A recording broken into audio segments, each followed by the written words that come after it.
دیکھو میرے رب کی شان کیسی ہے کہ اللہ ایسا کریم ہے، قرآن میں فرماتا ہے کہ جب اللہ توبہ قبول کرتا ہے تو صرف گناہ معاف نہیں فرماتا، گناہوں کو نیکیوں سے بدل دیتا ہے۔ ہاں، جتنے گناہ ہیں نا وہ سارے نیکیوں میں بدل دیے جاتے ہیں۔ اللہ کریم قرآن مجید میں ارشاد فرماتا ہے مگر جو توبہ کرے اور ایمان لائے اور اچھا کام کرے تو ایسوں کی برائیوں کو اللہ بھلائیوں سے بدل دے گا، اور اللہ بخشنے والا مہربان ہے۔ ارے میرے رب کی رحمت تو دیکھو کہ جب بندہ سچے دل سے توبہ کرتا ہے اس کی عطائیں کیسی ہیں۔ سبحان اللہ، سبحان اللہ۔ اللہ کے حبیب صلی اللہ تعالی علیہ وسلم کی میں آپ کو حدیث سناتا ہوں کہ رب کریم کس طرح توبہ کرنے والوں پر مہربانی فرماتا ہے۔ اللہ کے حبیب علیہ الصلوۃ والسلام فرماتے ہیں جب بندہ اپنے گناہوں سے توبہ کرتا ہے تو اللہ عز و جل لکھنے والے فرشتوں کے پاس سے اس کے گناہ بھلا دیتا ہے، اس کے اعضاء، اس کے بدن کے جو پارٹس ہیں ان کو بھی بھلا دیتا ہے، اور اس زمین پر بھی نشان مٹا دیتا ہے جہاں اس نے گناہ کیے ہوتے ہیں، یہاں تک کہ جب بندہ قیامت کے دن اللہ سے ملے گا تو اس کے گناہ پر کوئی گواہ نہیں ہوگا۔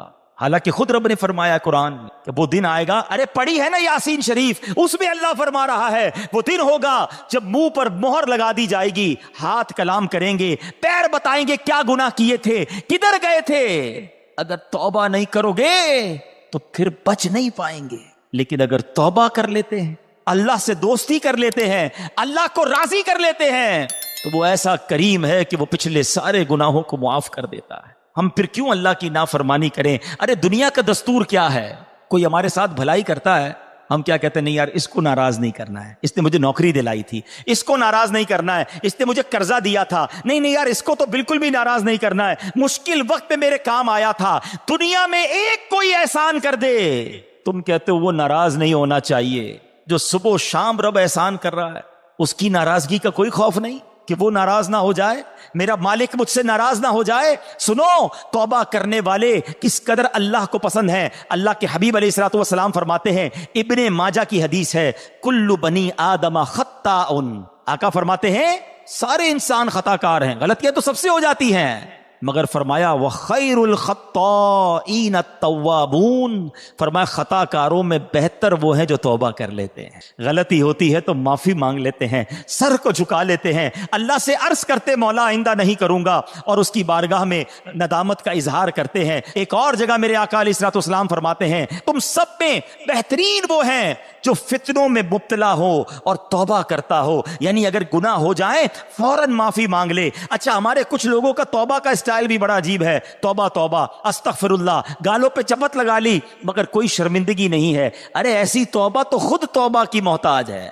توبہ دل سے ہوتی ہے، توبہ شرم کے ساتھ ہوتی ہے، توبہ ندامت کے ساتھ ہوتی ہے، اور جب ندامت کے ساتھ بس ایک لمحے کی توبہ ہونا، اللہ پچھلے سارے گناہ معاف کر دیتا ہے۔ ابھی تو سنا آپ نے اس نے کیا کیا تھا، اس 40 سال کے گناہگار بندے نے کیا کیا تھا، سر چادر میں ڈال کے سر جھکا کر اللہ کو کہا ہی تھا نا اللہ بس معاف کر دے، آج بچا لے۔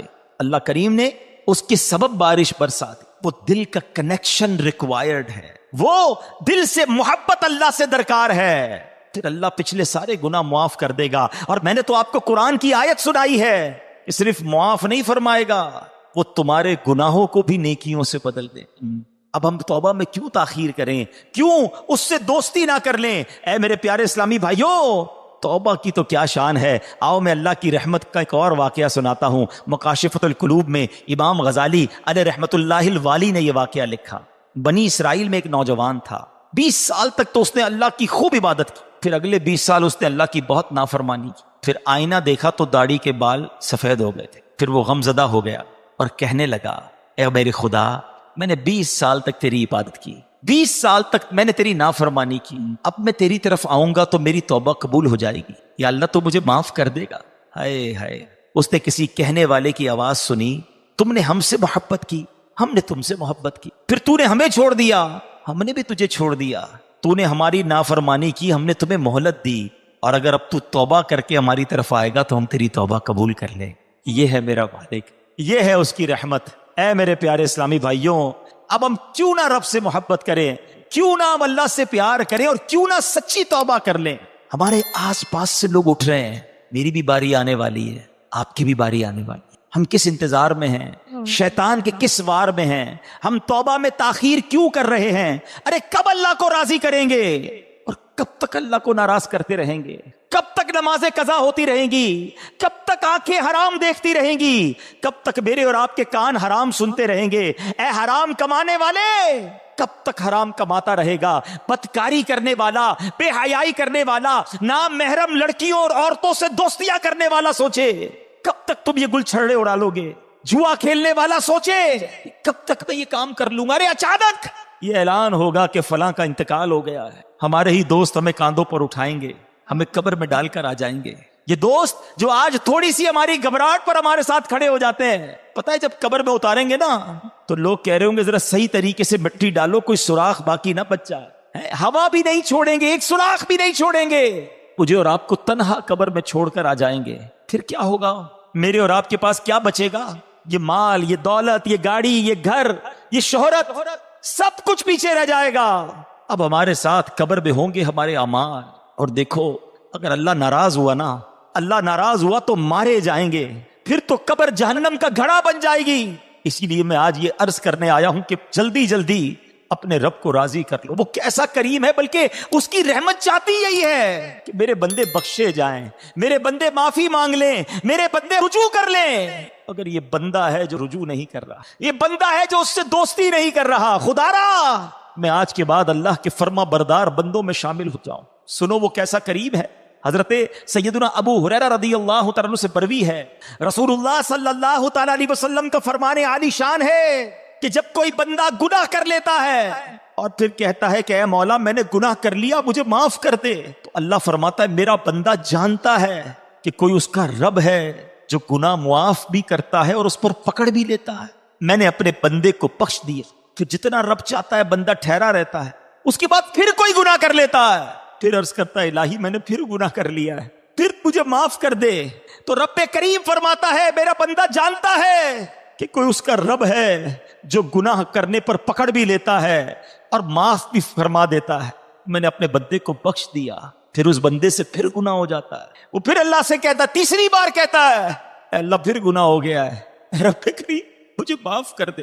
تو رب فرماتا ہے میرا یہ بندہ جانتا ہے کہ اس کا کوئی رب ہے جو گناہ کرنے پر پکڑتا ہے اور معاف مانگنے پر معاف بھی کر دیتا ہے، میں نے اپنے بندے کی بخشش فرما دی، اب جو چاہے کرے۔ یعنی اللہ اس کی بے حساب بخشش فرما دیتا ہے۔ اور یہ میں نے بخاری شریف کی حدیث سنائی۔ سوچو کیوں اللہ سے دوستی نہیں کرتے ہم، کیوں میرے پیارے اسلامی بھائیوں اللہ سے دوستی نہیں کرتے؟ ایک بار آج اللہ سے دوستی کر کے میں نے اور آپ نے سچی توبہ کر کے جانا ہے اور اللہ کی بارگاہ میں یہی عرض کرنا ہے کہ مولا کمزور ہوں، گناہ ہو گئے، معاف کر دے۔ اے اللہ میں مانتا ہوں میں گناہ گار ہوں، مجھے معاف کر دے۔ اے اللہ میں آئندہ گناہ نہیں کروں گا، مجھے معاف کر دے۔ اگر تو نے پکڑ لیا میں مارا جاؤں گا، میرے پاس کوئی حساب نہیں ہے، مجھے معاف کر دے۔ میں مانتا ہوں میں نے کئی بار توبہ کی مگر پھر گناہ کیے، مولا معاف کر دے۔ تجھ سے معافی نہیں مانگوں گا تو کس سے مانگوں گا؟ مولا معاف کر دے۔ اے اللہ تو ماں سے زیادہ اپنے بندے کو چاہنے والا ہے، آج کے اجتماع میں کرم کر، مالک معاف کر دے، کیونکہ مجھے نہیں پتا میری زندگی کی کون سی رات آخری رات ہے، کیا معلوم کسی کا انتقال آج بھی تو ہو سکتا ہے نا۔ ہے کوئی ایسا جس کے پاس یہ گارنٹی ہو کہ وہ آج زندہ گھر جائے گا؟ ہم میں سے تو کسی کو نہیں پتا۔ آگاہ اپنی موت سے کوئی بشر نہیں، سامان 100 برس کا ہے، پل کی خبر نہیں، تو پھر کس بات کا انتظار ہے؟ یاد رکھو بے وفا دنیا پہ مت کر اعتبار، تو اچانک موت کا ہوگا شکار، موت آ کر ہی رہے گی یاد رکھ، جان جا کر ہی رہے گی یاد رکھ، کر لے جو کرنا ہے آخر موت ہے، ایک دن مرنا ہے آخر موت۔ اے میرے پیارے اسلامی بھائیو، آئیے اپنی زندگی پر نظر دوڑائیں، اپنے آپ سے ایک سوال کرتے ہیں، آج میں بھی کرتا ہوں اور آپ بھی کریں کہ اگر میرا آج انتقال ہو گیا تو کیسی زندگی گزری ہے؟ اللہ راضی ہوگا؟ کیونکہ یاد رکھنا مرنے کے بعد قبر 2 طرح کی ہوتی ہے، یا تو جنت کا باغ ہوتی یا تو دوزخ کا گڑھا۔ اپنے آپ سے میں سوال کروں، آپ بھی کرو، اگر میں آج مر گیا تو قبر کیسی ہوگی؟ جنت کا باغ ہوگی؟ پھر تو ٹھیک ہے، لیکن اگر ڈر لگ رہا ہے کہ نہیں ابھی نہیں مرنا ہے، ابھی تو توبہ کرنی ہے، ابھی تو نیکیاں کرنی ہے، اللہ کو راضی کرنا ہے، بہت سارے گناہ ہیں، پھر کب توبہ کرو گے؟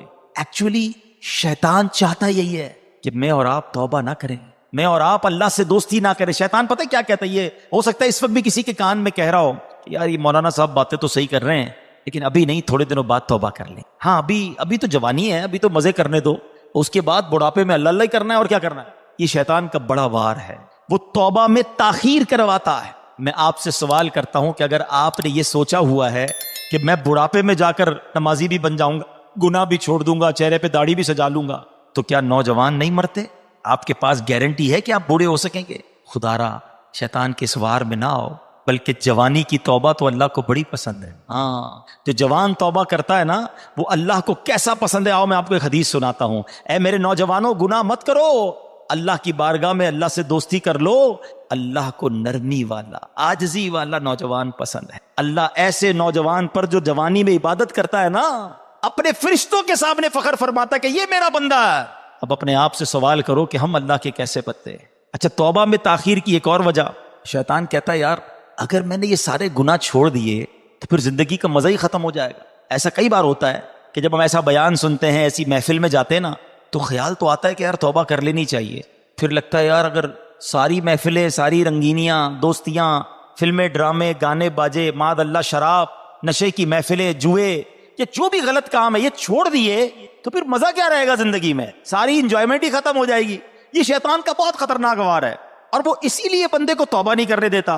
بولے زندگی بور ہو جائے گی. اب اس کا جواب سن دو غور سے. اس کی مثال اس طرح دی، کتابوں میں علماء نے لکھی کہ دو دوست ہیں. ایک دوست جو ہے وہ صرف سبزی کھاتا تھا، دال سبزی، ہمیشہ کہتا نہیں یار میں اور کچھ نہیں کھاتا. اب اس کے دوست کہتے کبھی تو گوشت کھا لے، یہ بھی اللہ کی نعمت ہے، کبھی چکن بھی کھا لے. اس نے کہا نہیں میں سبزی کھاتا ہوں. ایک دن دوستوں نے پلان کیا پکڑ کے کہ یار آج اس کو چکن کھلانی ہے اور اس کو گوشت بھی کھلانا ہے. اب پکڑ کے اس کے زبردستی منہ میں مرغی بھی ڈال دی، تھوڑی سی گوشت بھی کھلایا. اب جب اس نے کھایا تو اس نے کہا یار اصل کھانا تو یہ کیا، میں ساری زندگی دال سبزی، بے شک دال سبزی کھانا بہت اچھا، سے کوئی اور مراد نہ لے، میں سمجھانے کے لیے مثال دے رہا ہوں کہ یار اتنا ذائقے والا کھانا میں نے زندگی پر کبھی کھایا ہی نہیں. اس نے دال سبزی کی سائڈ پہ اور اب گوشت چکن بھی کھانے لگا. یہ مثال دے کر علماء نے سمجھایا کہ اصل مسئلہ یہ ہے کہ جس نے راتوں کو فلمیں دیکھ کر، ڈرامے دیکھ کر، گانے باجے سن کے، شراب کی محفلوں میں، جوئے کی محفلوں میں یا گندی باتیں کر کے جس نے راتیں گزاری ہیں، اس کو پتہ ہی نہیں ہے کہ تہجد میں اٹھ کر دعا کا مزہ کیا ہے. اس کو پتہ ہی نہیں ہے وضو کر کے نماز کی رونق کیا ہے. اس کو پتہ ہی نہیں ہے کہ تلاوت کرنے کا سکون کیا ہے. ساری زندگی وہ سمجھا مزہ ہی اس میں ہے. ارے ایک بار اس کام کو چھوڑ کر درود پاک پڑھ کے باوضو سونے کا مزہ بھی دیکھو، تہجد میں اٹھنے کا لطف بھی دیکھو، اپنے رب کی بارگاہ میں اکیلے میں ہاتھ اٹھا کر آنسو بہانے کا جو لطف ہے، خدا کی قسم وہ دنیا کی کسی گندی محفل میں نہیں ہے. مسئلہ یہ ہے ہم نے یہ محفل دیکھی ہی نہیں، اللہ کی بارگاہ میں مناجات کی ہی نہیں ہے، تو ہمیں لگتا ہے کہ سارے مزے ختم ہو جائیں گے. یہ ہماری بھول ہے. یاد رکھو مجھے اور آپ کو رب نے بنایا ہے اور رب ہی بتائے گا کہ ہمارے دلوں کا سکون کہاں پر ہے. اور اللہ نے قرآن میں فرمایا ہے بے شک اللہ کے ذکر میں دلوں کا چین ہے. اگر چین چاہتے ہو نا تو یہ شراب میں نہیں ملے گا، یہ شباب میں اور گندی محفلوں میں نہیں ملے گا، یہ گانے باجے فلموں میں، جوئے کے محفلوں میں نہیں ملے گا. یہ تمہیں واقعی ملے گا تو اللہ کے ذکر میں ملے گا. اچھا اب شیطان کا ایک اور وار.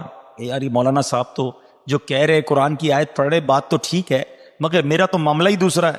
میں جب فلمیں، ڈرامے، گانے باجوں کی محفل میں جاتا ہوں بڑا مزہ آتا ہے بڑی ساری رات گزر جاتی ہے پتہ نہیں چلتا.